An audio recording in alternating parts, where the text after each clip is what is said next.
Guys, another DIY na naman tayo. Let's go. Okay, so ito si Kuya nangongolekta siya ng mga dumi ng hayop sa baka.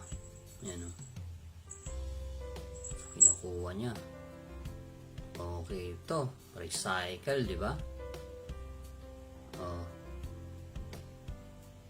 Yun, napakalayo pala ng pinanggalingan eh. Okay, inuwi niya sa bahay. Meron siya ditong galon. Yan, binutasan lang niya yung takip guys. So, napakadali lang nito guys. Tuturo natin. Yan. Tapos ito yung sa yung sa gasol, di ba? Yung parang valve doon. No? Yung labasan ng gas. Sinasalpak yung tubo. Nilagay niya dun sa binutasan niya. Yun, sinicure niya para sealed. Yun no, di ba? May switch pa yan. Okay, binalik niya yung takip dun. Ayan. Tapos eto na yung dumi kanina ng baka. Next procedure na tayo mga lods. Nilagyan lang niya ng tubig guys. So, di ba? Kailangan mo tubig lang sa kadumi ng baka. Sakto to kung may mga babuyan din kayo. Pwedeng pwede to guys. O kaya manukan o. Kayain nyo to. Di ba? Imbis na itapon natin, mapapakinabangan pa natin yun. Eh napakadami pa namang mga dumi kung lalo na kung marami kayong baboy o baka. Tapos sinalin lang niya dun sa ginawa niya kanina guys. So, nilagay niya dun sa galon. So pwede kayo nito yung malaking galon na yung kulay blue, di ba? Kung napakarami. O kaya pasadya na kayo ng malaking stock ng dumi. Para hindi na kayo pasalin-salin. Yun, sinicure na niya guys. So inugasan pa yung sagil para malinis naman, di ba? Hindi mga white. Okay, pinatong lang niya dun.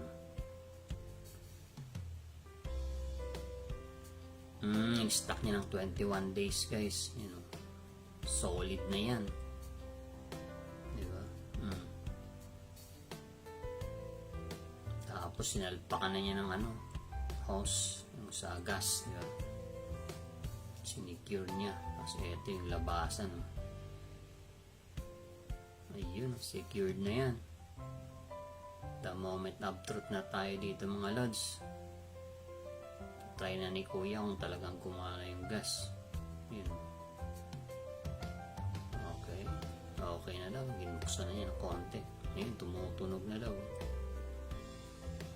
Yan. O diba? Napakalakas ng gas guys. Mahina pa yan ha. Hindi pa yan sagad ha. Hindi pa yung kalahati o. O diba? Konti lang nabukas. So napakalakas guys. Grabe. Isipin nyo marami kayong matitipid na gas dito kung yung gagamit din yung mga dumi ng hayop.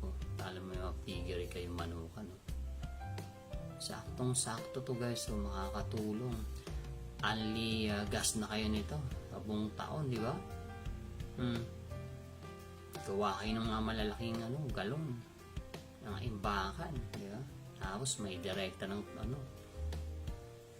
tubo or hose papunta sa bahay nyo. Yun. Nakalutuan nyo. Yan, lalagay niya dito sa lutuan para talagang solid. Try niya magluto guys. Ayun o. Diba? Hindi na niya pinatay yung apoy eh. Patay mo na muna. Talagang pwede naman eh. Napakahirap pa talaga, di ba? Ganyan na lang. Solid.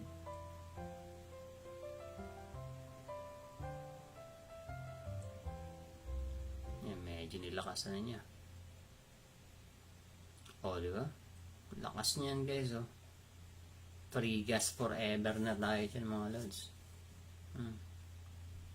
Galing lang sa dumi yan.